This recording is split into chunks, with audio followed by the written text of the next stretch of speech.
I'm Elle, and most of my selfies include a cat. What are you doing? Taking a selfie. Come on, haven't you ever... You take selfies? Look, here, take a selfie. There you go. Yeah, it's a good selfie. You're watching The Read Pile. It's the week of July 9th, and here's some comic book news you can use. So, Yes. as we know, because we did our little intro for it, August is going to be the latest month of variants for DC Comics. Specifically, they are doing selfie variants. What up? How do you feel about selfie variants? It's really lame. Well, I refuse to purchase any of them. we liked the bombshell variants, though. Those turned out really pretty and cool and awesome, right? I didn't collect any of them. No. We have, like, reviews of you actually having them. No. Batgirl's different. That's the answer. Batgirl's different. It's always different. Batgirl always gets the pass, no matter what. Alright, It's so always the exception. we saw the Batman-Superman selfie. That's sort of like where this is going. How do you feel about that? It's lame. It Of makes course them, it's lame.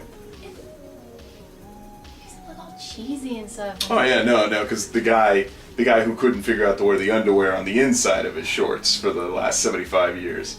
The reboot fixed that, didn't it? Yeah. Okay, final thoughts on selfie variants for those viewing at home. It's a terrible idea. It's ridiculous. Was anyone really shocked to find out that Elle was not happy to hear about selfie variants? You can leave a comment. Actually, don't bother. I know the answer is no. You wanna review some books now? Or do you... Whoa, hey! Fierce. Alright, time for some comic book reviews. And I am going to start off with something absolutely terrible. Suicide Squad! Alright, so I did try reading it after the reboot and could not get past, I think I got to issue 5 and just lost absolute interest. It was ridiculous. I hated Harley's character. It was just, the whole storyline was just so dragged out, and I just completely gave up. And I saw, hey, look, now it's a new team. Alright, well, Harley's still there. Maybe they fixed her up and she's a little bit better. And, they got some new ones. Black Manta's there now, and yes, Joker's daughter is in it too. It's quite terrible. It's, if anything, it's worse than it was before. These are much worse characters that they decided to throw into this absolutely horrific compilation of villains doing stupid things. Yeah, I wouldn't recommend it. It's absolutely terrible, and I'm gonna move along. But another thing on my read pile this week was Grayson. Dick Grayson is my absolute favorite Robin of them all, and he is awesome as Nightwing, and now he is a spy. For an first issue, it was good, but I'm really hoping that the story kind of picks up a little bit and we kind of jump in. I think it was just trying to get us to understand where he's at and what he's doing. If you don't know, he's supposed to be dead. Nightwing is supposed to be dead. But Batman has asked him to go be undercover and figure out who is trying to attack the superheroes. So that's pretty much the whole idea. And I think there's potential there. And I love Dick Grayson, so I am going to continue reading. And I'm going to hope that the Nightwing love is going to reignite there. But, of course, Batgirl,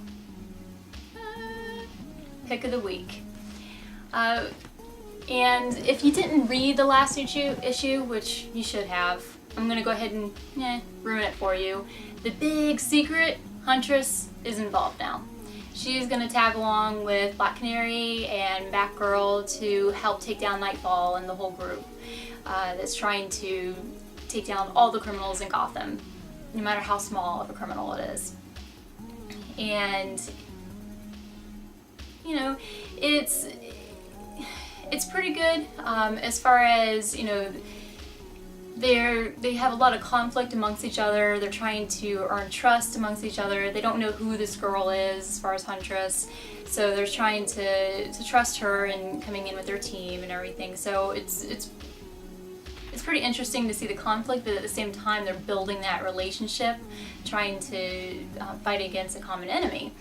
So, you know, of course that's wonderful. Gail Simone is awesome at writing anything about relationships, good or bad.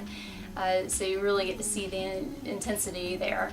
And then as that breaks down, as they come to the end, you start to see where Batgirl starts finding herself in this bind where she's having to rely on people for favors. And some of the favors that she calls upon are pretty interesting, and I really want to see if she follows through on some of them, because that's going to be another big bomb about to go off.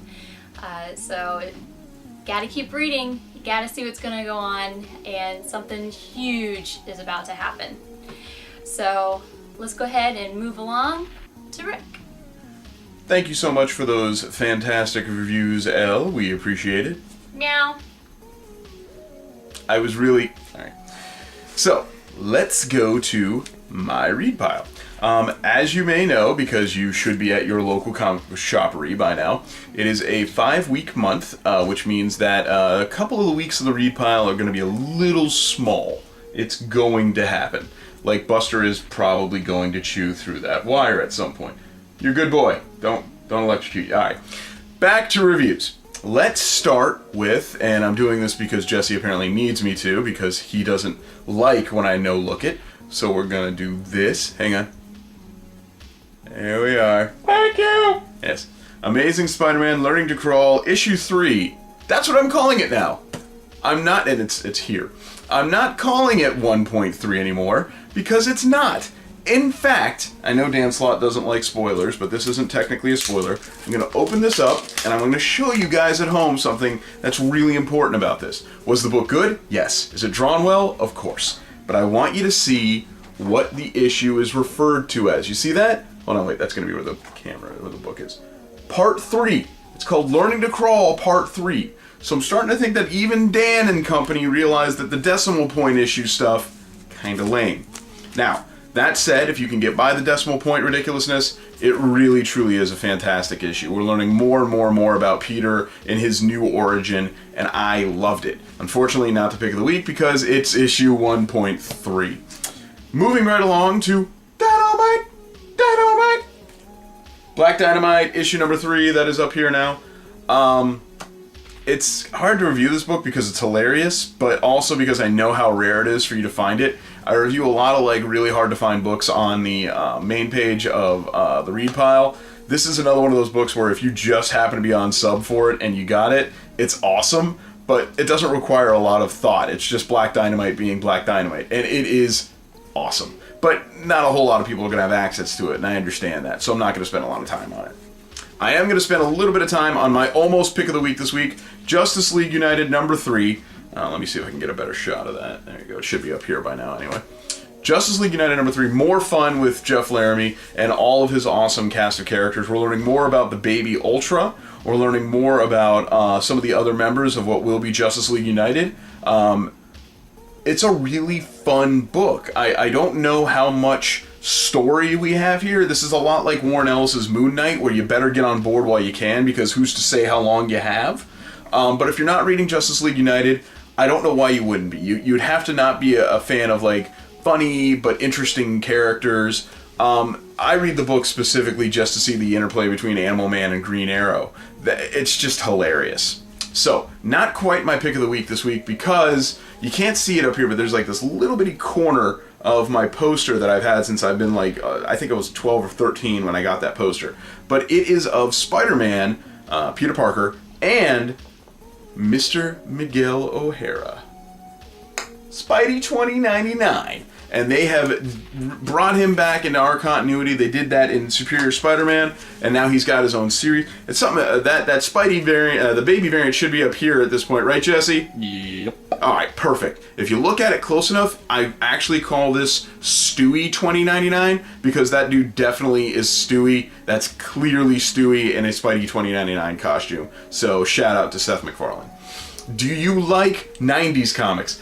I like 90s comics. Have I made this perfectly clear? This is awesome. It's Miguel in our time fighting crime the way that he knows how, which is not very Spider-Man-like because he's Spider-Man, but he's Spider-Man of a different time. And the way he's written is, you know, he talks in like future speak.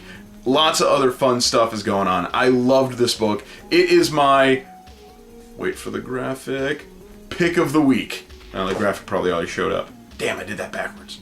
Oh well, I don't care. I'm just making Jesse do extra work at this point, and that's what really drives me. So, I hope you enjoyed the read pile for Rick this week. The Rick pile, if you will. See you guys real soon. Alright, that's the read pile for this week. Who are we thanking? Well, of course, we've got to thank Metrocon. Now, Metrocon is this weekend. It's July 11th through 13th. So, this will be our last, like, Metrocon, like, major graphics, so we probably should do something big for this. Jazz hands. How are we gonna jazz hands for the graphic? I got an idea. Put your hands right here. Put them just so we can. All right. Now I'm gonna put an air pump right here. And I'm gonna fill up your hands with graphic. Okay, you ready? So they're gonna raise up. They're gonna raise up. They're gonna watch. Your hands are gonna actually raise up because I'm gonna fill them up with a graphic. Here you go. 1, 2, 3, 4. Metrocon. Boom. Now we have to thank Metrocon because they were cool enough to be partners with us. We hope to be partners with them next year. Gave away some tickets through those two jerks and Reasons That I'm Broke podcast. The Lazy Gaming guys will be doing a big review for us on Metrocon. Lots of cool Metrocon stuff at nerdupmedia.com. You could still... Jesse, is this true? Can you still get the discount for going to Barbershop Window? Of course! Alright, so you can still get a discount for going to Barbershop Window and using promo code READPILE. I think. Thanks, Jesse. Ruined my shot again. Alright, so, other news. We have reached 200 Twitter followers. This is episode 13, I believe? 13, yeah. This is episode 13. So in 13 weeks, we've reached over 200 Twitter followers. We have some people we want to thank. I'm going to leave the one person I know you want to thank specifically. You gave her a lovely review earlier. So who do you want to thank? Gail Simone! How much do you like Gail? I love Gail. On a scale... I would skip down the road, linked arms with her. On a scale of 1 to Amanda Connor's Harley Quinn, how much do you love Gail Simone? Am I choosing? No, I can't make you choose. Because that would be cool. Also, we want to give big shout-outs to Simon Gotch, who did a lot of work for us. Of course, Christopher Daniels. He, I guess, will be punching me in the stomach in a couple of weeks. Just remembered that.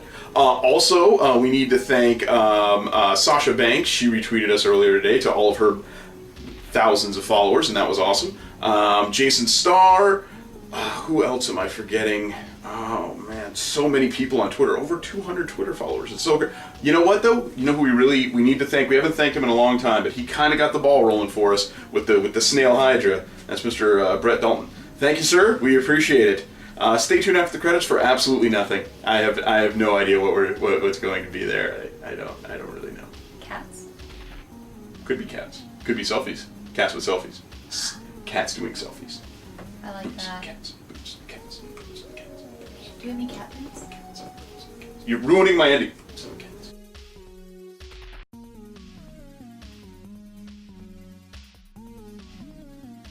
When you're about to review your book of the week, pause for a second because Jesse's going to throw in a brand. You didn't watch the show, but there's this really amazing graphic. I watch shows. Yes. Why would anyone? There's our end of the credits. If only that was recording. It is recording. Oh, perfect. Oh, perfect. Bloody perfect. Thank you. So you're gonna... Oh, yeah, now I'm gonna hide. Are you ready? Buster doesn't watch either, so... Buster watches. He sits on my lap and he purrs. We're burning daylight, woman. Get to it. It's nighttime.